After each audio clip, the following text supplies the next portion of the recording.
Ya, vamos a empezar entonces con la continuación. Acuérdense, la última clase estuvimos viendo lo que son los polos y ahora vamos a ver lo que son los ceros de las funciones. Ceros. Pero como está relacionado con los polos, vamos a denominar a esta sección ceros y polos. ¿Ok?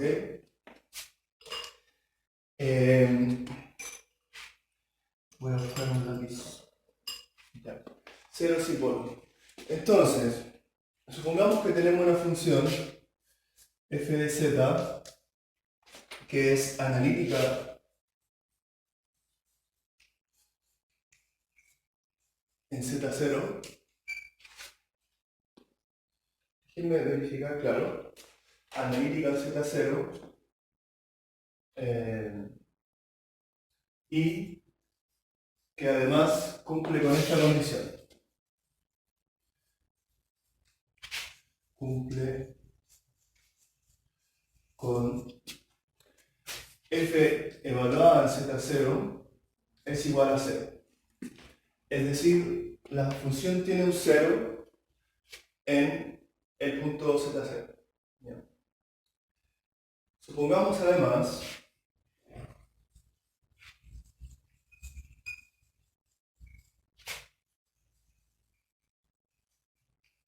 que todas las derivadas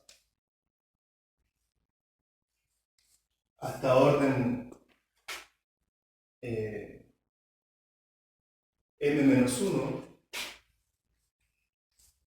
evaluadas en z0 son igual a 0.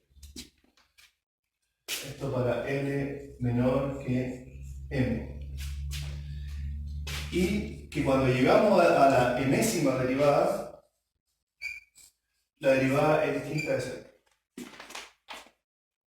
Es decir, esta es una manera de decir que la función es 0 en el punto 0, pero no es una función que es nula, ¿cierto? No es una función que es 0 a todo orden. Entonces la manera de decirlo es que en algún momento yo voy a derivar una cierta cantidad m de veces y me voy a encontrar con que al evaluar la función en z0 la función ya no es 0, ¿cierto? Es decir, voy a tener un término constante que no depende de z menos z0. Porque, ¿cómo podemos verlo explícitamente? Si la función, si f de z es analítica en z0, entonces yo puedo escribir f de z, en lo que hemos estado viendo todos estos días, ¿cierto? Puedo escribir f de z como una serie de Taylor, desde n igual 0 hasta infinito, con coeficientes a sub n y potencias z menos z0 elevado a n. ¿Ok? Ahora, si la función cumple con estas condiciones, se dice que la función tiene un 0. Si se cumple, vamos a ponerle a esto un asterisco, ¿no? Vamos a poner un asterisco. Entonces, si se cumple esta construcción, entonces decimos, esto es una definición, ¿cierto? Decimos que f de z tiene un 0 de orden n.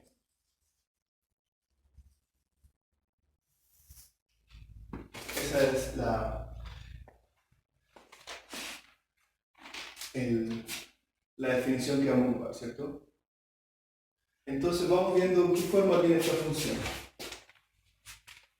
Entonces, si f en z0, ya dijimos que la función es analítica, ¿cierto? Por construcción, por lo tanto tiene esa forma.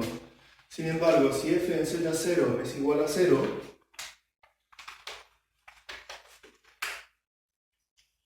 entonces nosotros podemos deducir inmediatamente el término constante de esta serie, es decir, el A sub 0, es igual a 0, ¿cierto? Esa es la primera condición. Es decir, que esta construcción no tiene, para el caso en que tenga un 0 de orden m, no existe ningún término constante.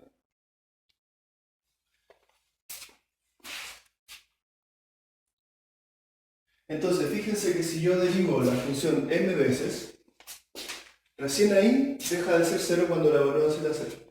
Eso quiere decir que si tengo fz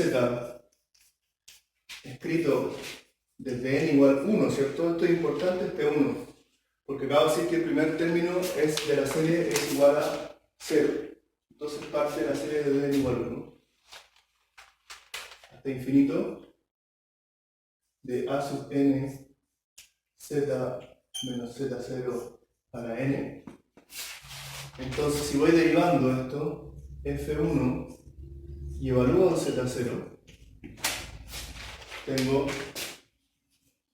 n igual 1 hasta infinito a sub n por n en z menos z0 a la n menos 1. Si esto es igual a 1, o sea, es igual a 0, perdón, ¿qué quiere decir eso? Quiere decir de que el término a sub 1 es igual a 0, ¿cierto? Porque fíjense que para la derivada, ahora el término constante es el a sub 1, ¿cierto?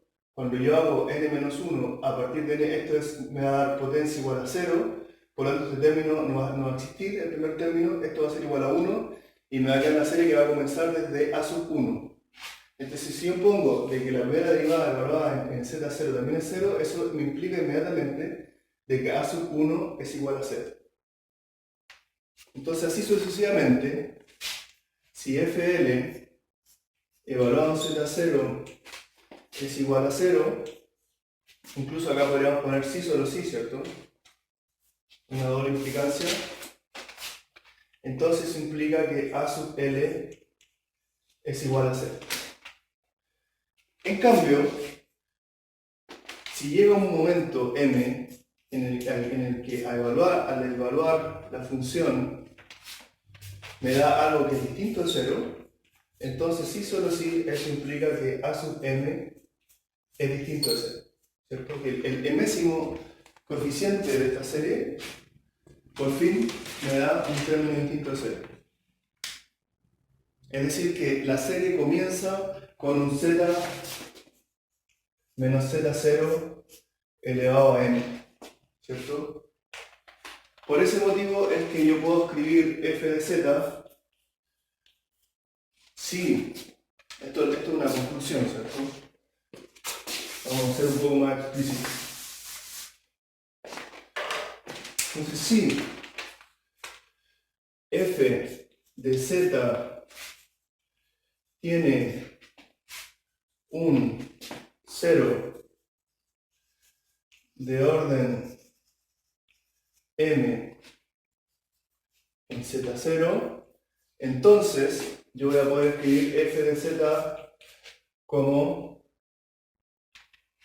el primer término ahora va a ser el z menos z0 elevado a n, ¿cierto?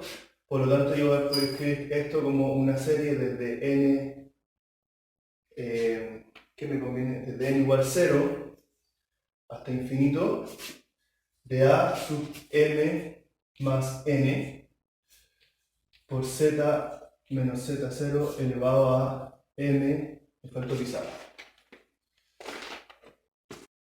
Voy a escribirlo más pequeño.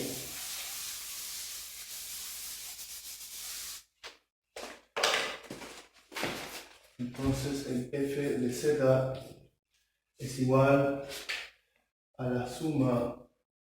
De hecho, lo he escrito de otra manera. Creo que así es como lo tengo acá.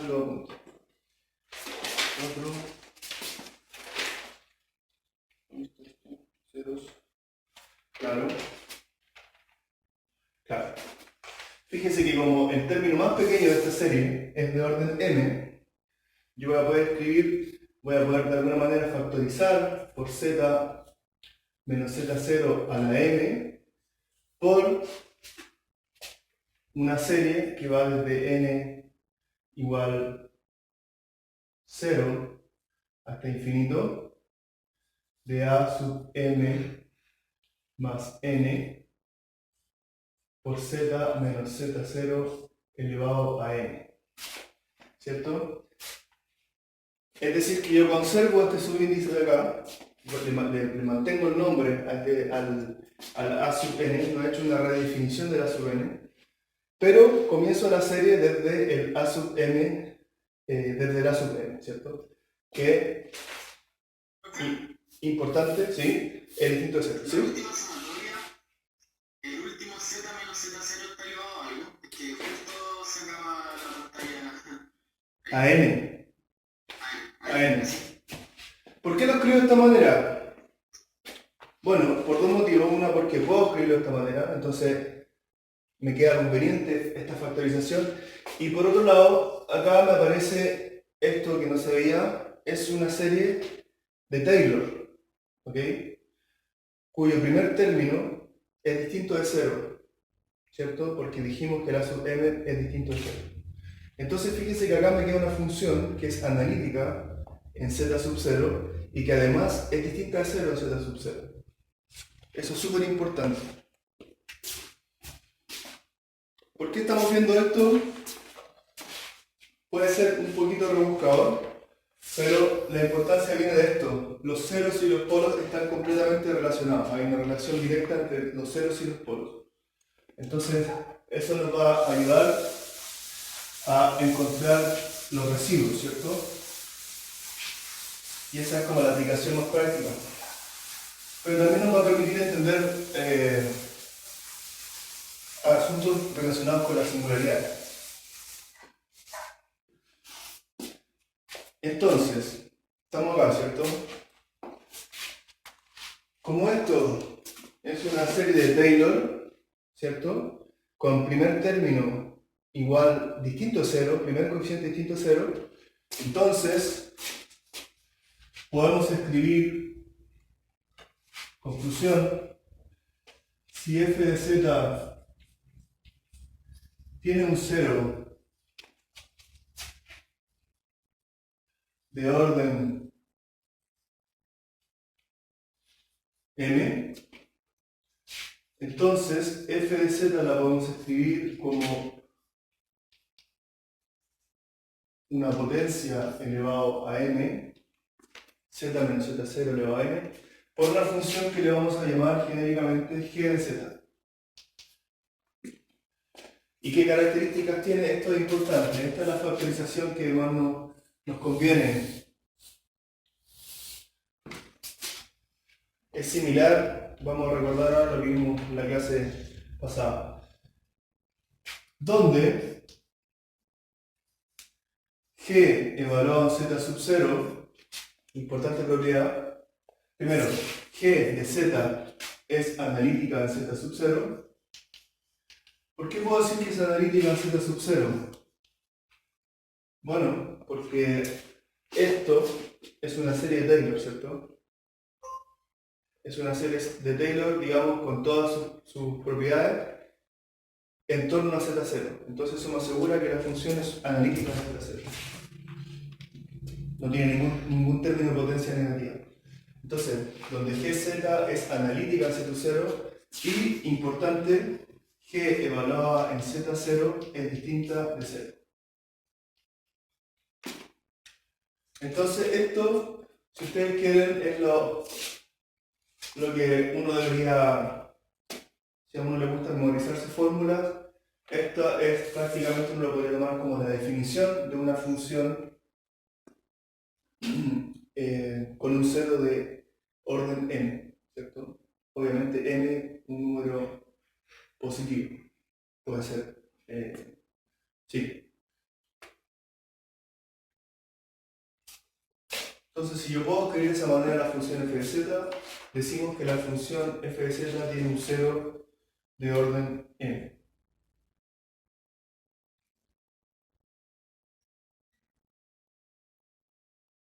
Entonces veamos ahora esto empieza a relacionarse con lo que vimos ayer.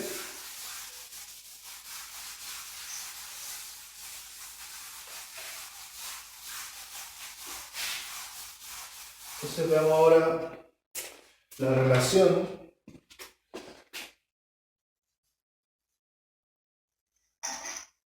entre ceros y polos.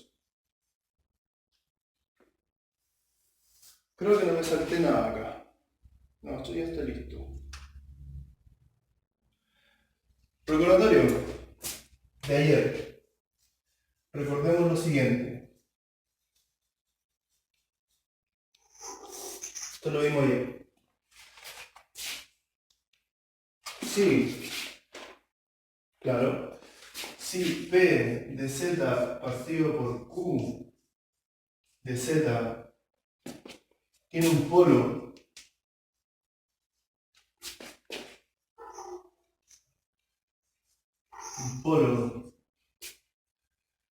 de orden M, entonces nosotros podríamos escribir P de Z partido por Q de Z como phi de Z partido por Z menos Z0 elevado a M.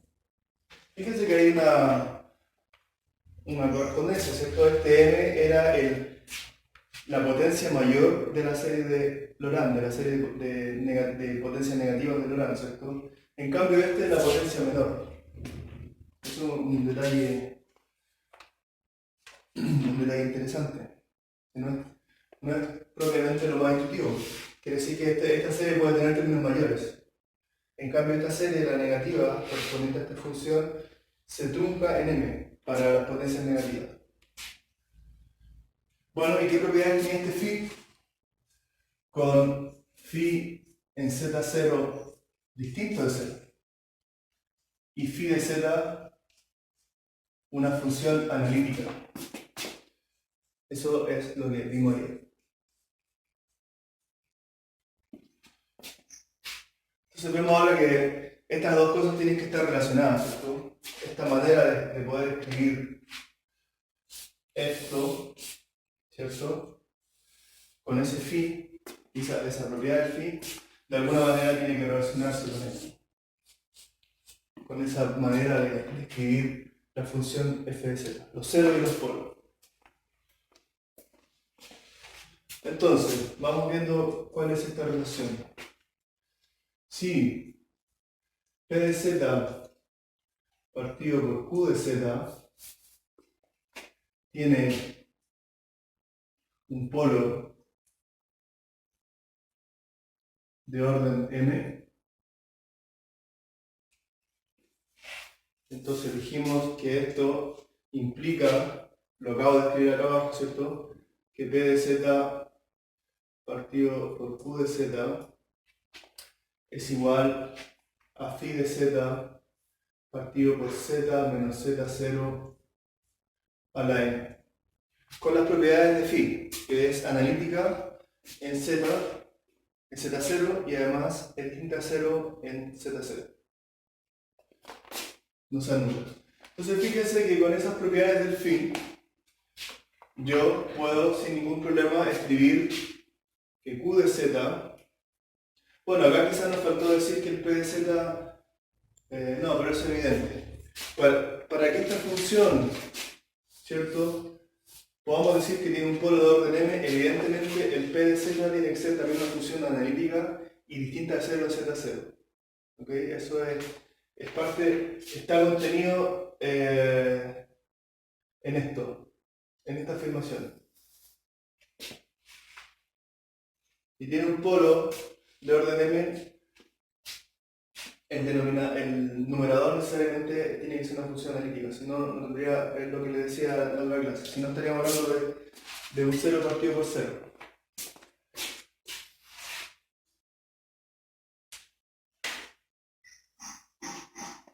Entonces, el Q de z, fíjense que el Q de z, como el phi de z tiene estas propiedades, ¿cierto? Es una función que es distinta de 0, entonces yo puedo escribir que q de z, lo paso para acá, es igual a z menos z0 a la n, paso multiplicando este polinomio,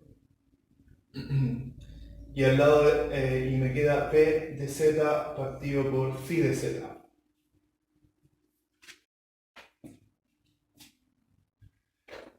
Pero p de z y q de z, phi de z son dos funciones que son analíticas en z sub 0 y además son funciones que son distintas de 0 en z sub 0.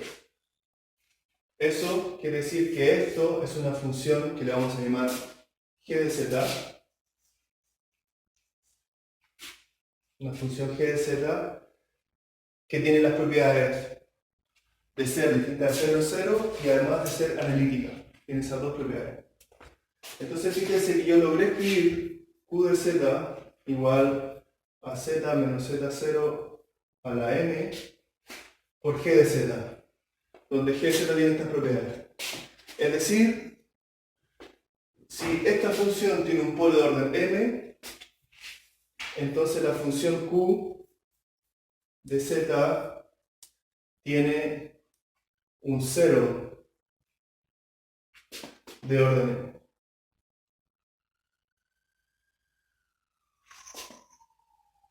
¿Ven la relación entre estas dos definiciones? Si una función tiene un polo de orden m, entonces su denominador tiene un 0 de orden m. Bastante previsible. Veamos el caso inverso. El caso 2. Si q de z tiene un 0 de orden m, entonces q de z yo lo puedo escribir como z menos z0 a la n por g de z, donde g de z de nuevo es distinta de 0 en z0 y además es analítica en z0. Entonces, dadas esas propiedades de g de z, yo puedo invertir esta relación 1 sobre q de z igual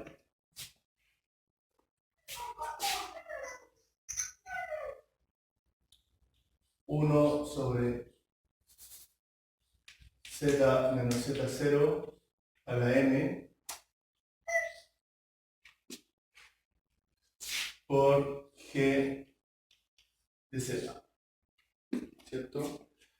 Eso lo puedo hacer porque la función es distinta a 0 en z0, ¿cierto? Si no, no podría hacer eso.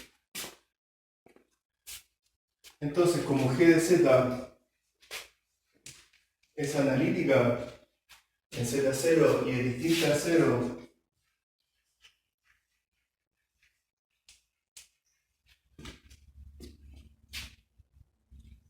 en z0, entonces tenemos que 1 sobre g de z es igual a una cierta función que le vamos a llamar phi de z, que tiene también esta propiedad, ¿cierto? También es analítica y también es distinta a 0 z0. Idem. Misma propiedad, ¿cierto? Esto es 1 sobre q de z es igual a phi de z partido por z menos z0 a la n. En resumen, si q de z tiene un 0 de orden m, entonces 1 sobre q de z tiene un polo de orden m. Entonces 1 sobre q de z tiene polo de orden m. Fin. el resultado del día de hoy. Eso es todo es lo más importante que vamos a ver hoy. ¿Ok? Eso desde el punto de vista conceptual. Desde el punto de vista aplicado, vamos a ver cómo esto se aplica al cálculo de los residuos. ¿Ok? Entonces vamos a ver algunos ejemplos. Yo creo que hoy sí que puedo cumplir eso que siempre digo de hacer una clase más corta. Porque son las 10:20. Vamos a ver un par de ejemplos. Hace 2 clases que dice que la universidad se Yo cuando me paro en clase digo ya, esto no es mucho, digo, no es mucho tiempo. Pero después en la pizarra uno tiene que tratar de ser más claro y todo eso. Así que por eso se alarga un poco. Pero igual también lo otro que uno tiene que considerar en clase es no dejar los temas a la mitad. Por ejemplo, ahora puedo hacer ejemplos de esto. Si no hago ejemplos de esto ahora, para la próxima clase me va a quedar como incompleto, ¿cierto? O sea, me va a quedar como de... Y aparte, comparado con las clases normales de 1 hora y media, ha estado pudiendo pasar la materia en 1 hora, pues entonces en general sí son más cortas las clases. Sí, sí, son más cortas. Hemos estado haciendo las clases de 1 hora como según las directivas. Entonces supongamos, y esto es relacionado también con un ejercicio que vimos ayer, donde P de Z es la función 1 y Q de Z es la función Z por E a la Z menos 1. ¿Se acuerdan que esta función tenía una propiedad interesante? La propiedad interesante era que no estaba definida... Ah, no, esta no era. Me confundí. ¿Era esta o no? No, vamos a ver que parece que no empiezo por ahí. ¿Qué tenemos entonces? Esta función. Entonces, si lo planteáramos como ejercicio, diríamos, dadas estas funciones, determinar el orden, eso, del polo en Z igual a 0. Esa es lo que queremos encontrar. ¿De qué orden es el polo? Para la función P de Z partido por Q de Z, que le vamos a llamar F de Z. Entonces, bueno, esa función se anula en 0, tiene un desarrollo en potencia y todo eso. Entonces queremos saber de qué orden es el polo. Ahora me acordé, da un polo de orden 2. Pero ahora lo podemos ver, como vimos que tenía un polo de orden 2 nosotros, hicimos la serie, ¿cierto? Expandimos la serie.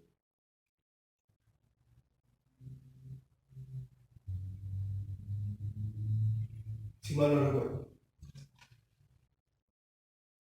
Entonces, ¿cómo vemos el polo? Bueno, basta con analizar los ceros de Q de Z. ¿Cómo vemos los ceros? ¿Cuáles son los ceros? ¿O de qué tipo es el cero? ¿De qué orden es el cero? ¿De qué orden?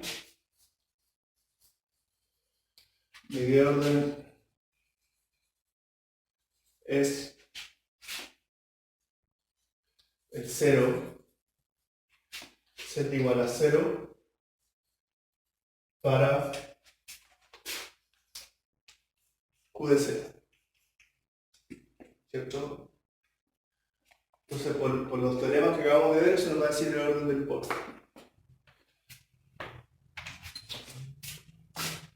Entonces, Q de Z, Q de 0 vale 0. Si no, ni siquiera podríamos hablar de un 0. De que es un 0. Q' en Z es igual, voy a derivar esta función, es E a la Z menos 1, la derivada de Z por E a la Z menos 1, más Z por la derivada de E a la Z menos 1, que es E a la Z, ¿cierto? Entonces fíjense que Q' El 0 es igual a 1 menos 1, 0, 0 por 1, es decir, 0. Es decir, ya como la primera derivada del 0 es 0, ya podemos decir que no es un polo de orden 1, no es un polo simple, ¿cierto? O sea, no es un 0 simple, no es un 0 de orden 1. Segunda derivada. Así que habría que irse hasta que nos dé un 0, ¿cierto? Para saber de qué orden es el 0. Podríamos tener la mala suerte. ¿Cómo?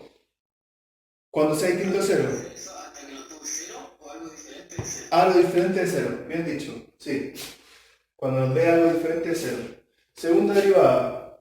Vamos a usar la notación que más nos acomoda para el contexto. Segunda derivada, tengo que derivar esto. La derivada de e a la z es e a la z. La derivada 1 es 0. La derivada de z es 1, entonces me queda e a la z más z por la derivada de la exponencial, que es la exponencial, ¿cierto? Entonces me queda e a la z dos veces más z por e a la z. Entonces Q2, la segunda derivada evaluada en 0, me da 1 más 0, me da 2, que es un número evidentemente distinto de 0. Entonces Q de z tiene 0 de orden, ojalá se vea, de orden 2. Es un 0 de orden 2. Por lo tanto, esta función tiene un polo de orden 2. Ya, es un poco así, ese ejercicio, ese residuo, de la otra manera, como haciendo la serie, se vuelve un poco más complicado. Hagámoslo, para ver la comparación. Fíjense que acá nos salió súper fácil encontrar bueno, al menos no encontramos el residuo, pero encontramos el orden del polo. Sabemos que es de orden 2. Verifiquemos que es de orden 2. No es trivial. No es trivial básicamente porque nos aparece una serie abajo. 4, pongámosle de clase anterior. Es como si fuera de la clase anterior. Es calcular el residuo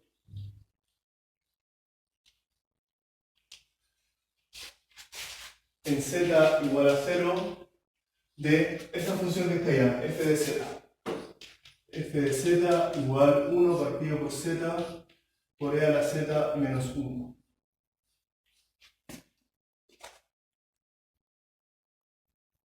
Entonces vemos, evidentemente, acá hay un polo, ¿cierto? Z igual a 0. Porque esto es 0 y esto también es 0. Nos da algo, podría decirse que es como un doble 0. Nos da 0 por dos motivos. Entonces veamos a qué se parece la serie de esto. F de z es igual a 1 por z por e a la z. Escribamos la serie de e a la z. 1 más z al cuadrado sobre 2 factorial más etcétera menos 1, ¿cierto?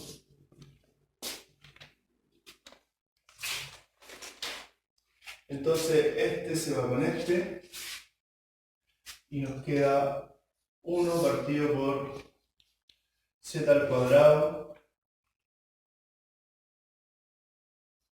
más z al cubo sobre 2 factorial más z a la cuarta sobre 3 factorial, etc. Hice un paso de más, ¿cierto? Esto no nos sirve. Tener una serie de puras potencias negativas en el denominador, o sea, una serie de Taylor sin ninguna constante en el denominador no nos sirve de nada, porque esto yo no lo puedo trabajar. En cambio, ¿cómo podría trabajarlo? Si yo hago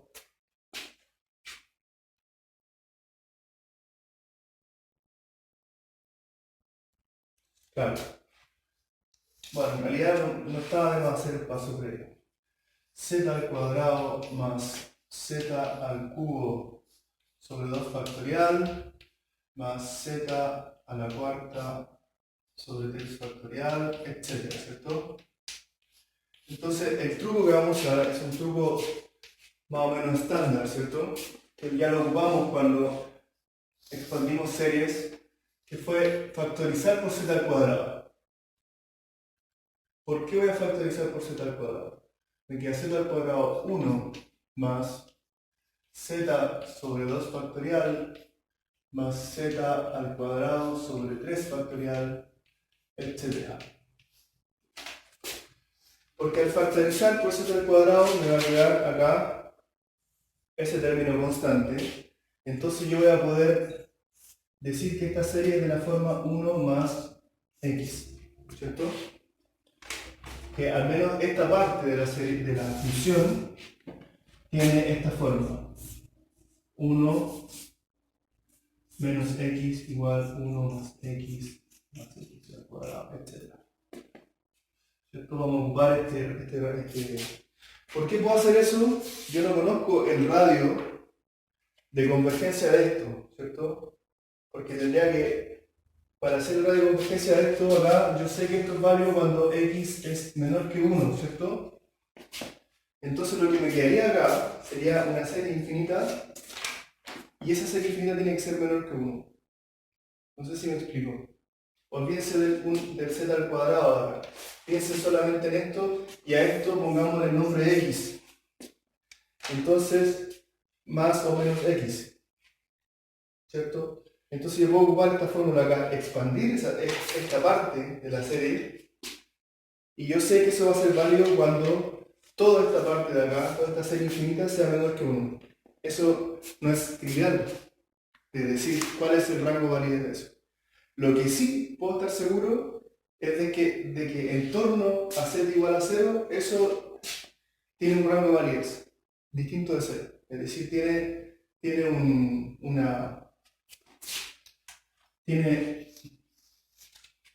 un radio de convergencia. ¿Ok? Entonces, sin preocuparnos mucho de cuál es exactamente el resultado, o sea, cuál es el radio de convergencia, vamos a usar el hecho de que hay un radio de convergencia.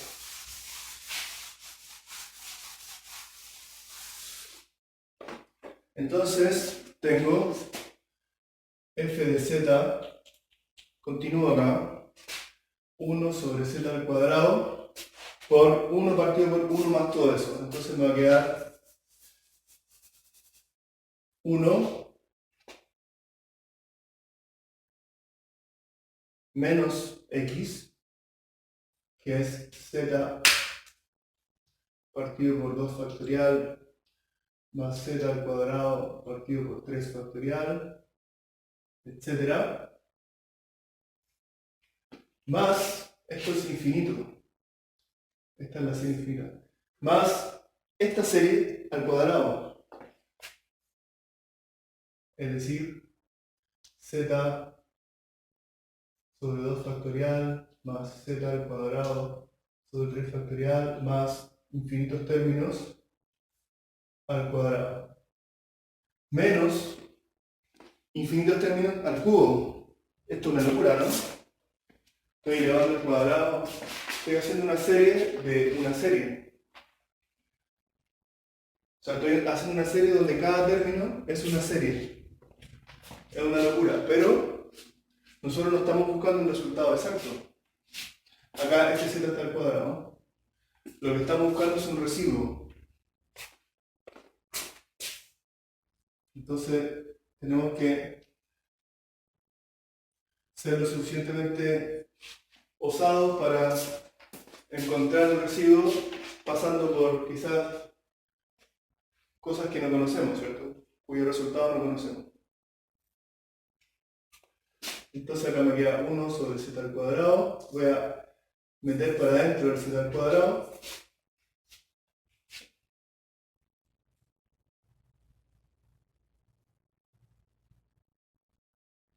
Claro, fíjense, antes de meter para adentro el z al cuadrado, fíjense, desarrollemos un poquito esto. 1 sobre z al cuadrado. Términos constantes, solamente el 1. Porque esta serie, ni esta van a arrojar términos constantes. Términos lineales.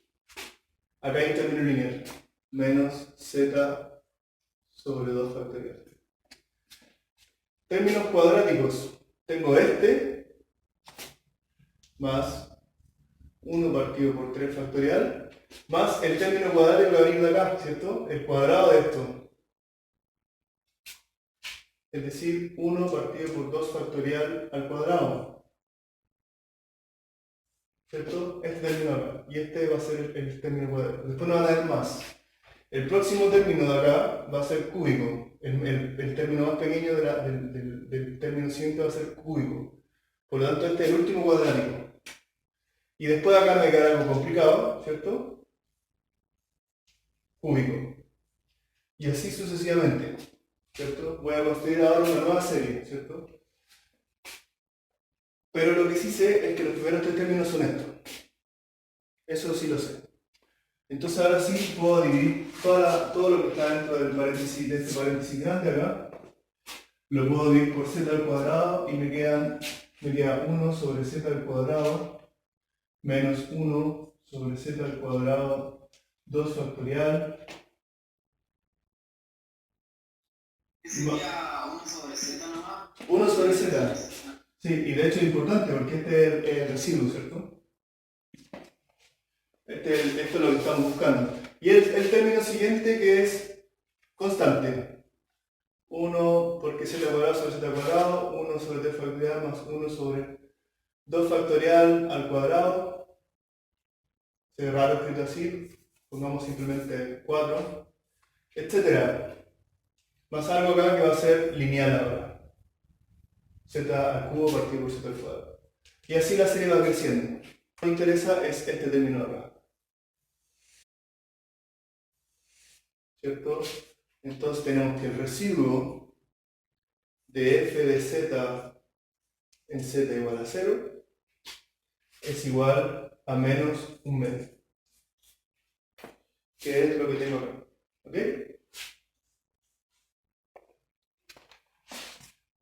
Ahora, ¿qué tiene que ver esto con lo que estábamos resolviendo recién? Esto de acá.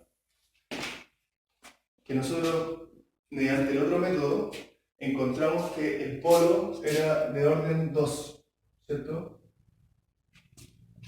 Y ahora, desarrollando la serie, encontramos lo mismo. ¿El polo o el cero? Encontramos que el cero era de orden 2. Claro, el cero del inverso, de esto de abajo. Acuérdense que esto lo escribimos como P de Z partido por Q de Z. ¿Cierto? Entonces, claro, nosotros dijimos Q tiene un 0 de orden 2. Por lo tanto, 1 sobre Q tiene un 0, o sea, un polo de orden 2. Y eso es lo que tenemos ahora. Este es el polo de orden 2. Dicho de manera sencilla, todo calza. ¿Cierto? Bueno, ojalá este ejercicio le haya enseñado algo nuevo. La clase pasada no lo hicimos por falta de tiempo. Vamos a ver acá entonces el caso de un polo simple. Un polo simple está relacionado con un 0 de orden 1, ¿cierto? Polo simple y relación con el residuo. Vamos a una formulita. Solamente para saber que existe y tratar de tenerla presente en el caso que sea necesario. Tampoco es bueno volverse loco con la fórmula, porque se olvida súper fácil, así que tampoco sirve mucho.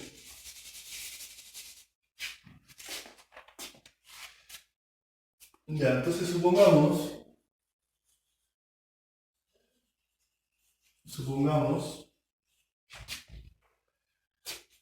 lo mismo siempre, PQ analíticas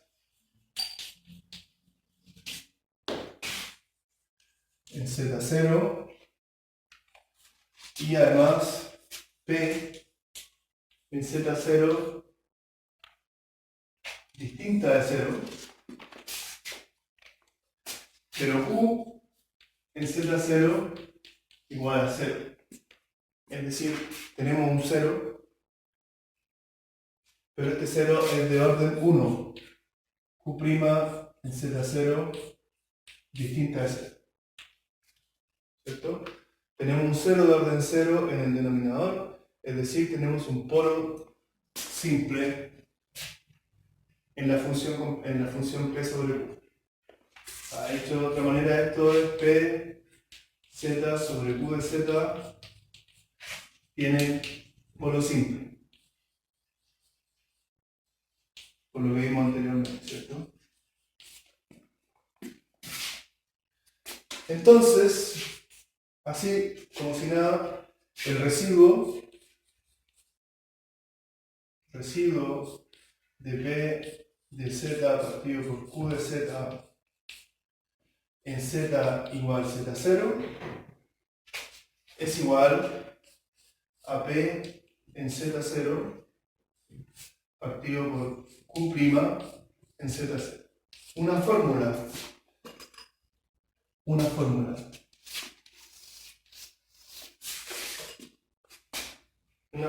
para calcular el residuo en el caso en que tenemos un polo simple. Ya. Entonces, demostración. ¿Cómo hacemos la demostración? Bueno, la demostración es súper sencilla, pero tenemos que ocupar lo que implica esta hipótesis, ¿cierto?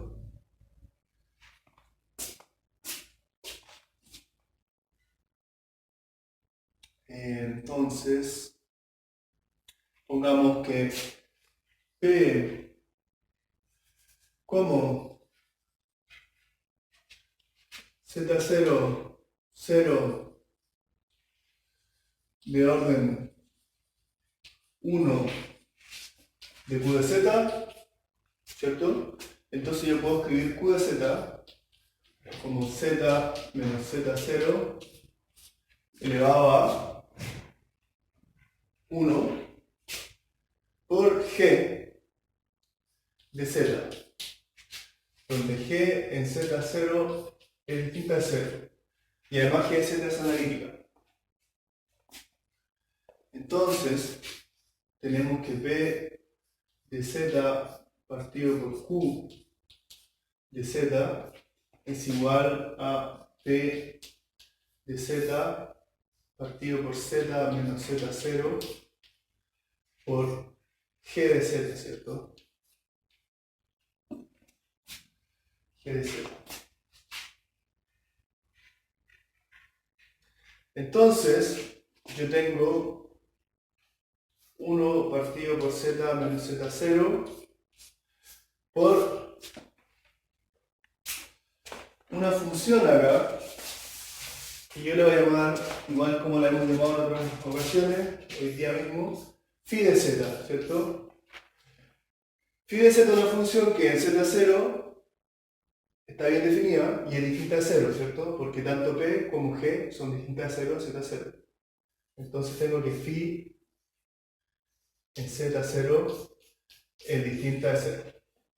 Y además, phi es una función analítica, ¿cierto? Porque es el producto entre dos funciones analíticas y distintas de 0 en un punto.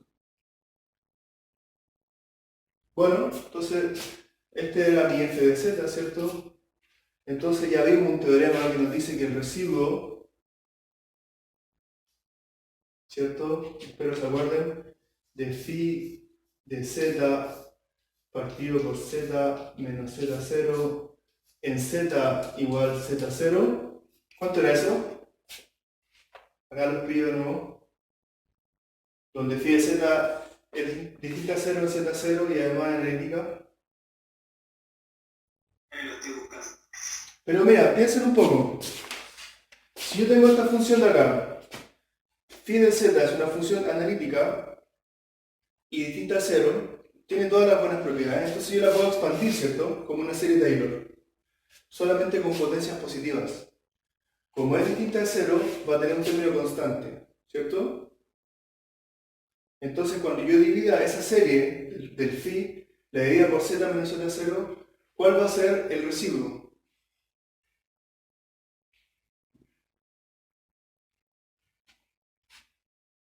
¿Se entiende o no? Cuando yo veo phi de z, yo lo veo... ¿Ah? Exactamente, es phi en z0. Es el teorema, lo vimos como un teorema, no me acuerdo si lo vimos como un teorema, un resultado, más bien un resultado. Está demostrado eso, ¿cierto? Pero phi en z0 no es otra cosa que p en z0, por definición, ¿cierto? Phi es p sobre g en z0. Ahora, fíjense ustedes que q' de z no es otra cosa que